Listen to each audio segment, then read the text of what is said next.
Good day everyone! Ito ulit ang inyong pambansang paint tutor, Rico Marquez, and welcome po sa ating munting channel, Tulay sa Tagumpay. Today po ang isi-share ko sa inyo ay regarding po sa wood stain. Saan ginagamit ang wood stain, no? Part 10 po ito sa ating mga pintura na makikita sa hardware. Okay? Kung tayo po ay nagdi-DIY, minsan may mga pumupunta po sa shop natin nagtatanong, paano ko ba kulayan na yung kahoy naman na pipinturahan ko ay hindi naman siya maputla. Okay? So, yan po ang pag-uusapan natin ngayon. But before that, gusto ko muna magpasalamat po sa lahat ng tumatangkilik ng ating mga video, sa lahat po ng sumusuporta sa ating mga video.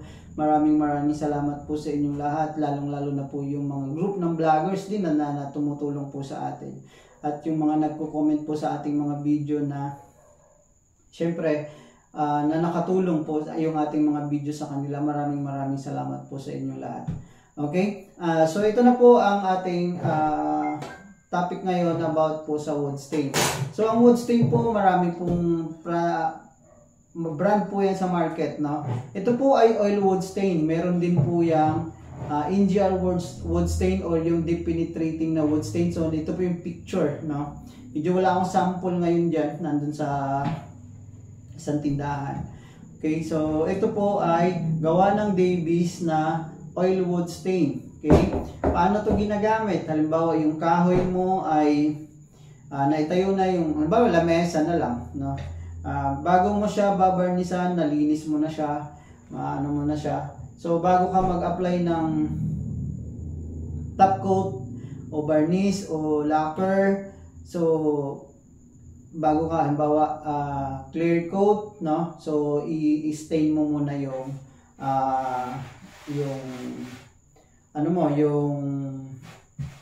table, no? So, may picture ako dito, no? Masyado lang naitim to masyado, no? Nung panahon na gumagawa kami. Kasi ayoko masayang yung ano, kaya nilagay na rin lahat.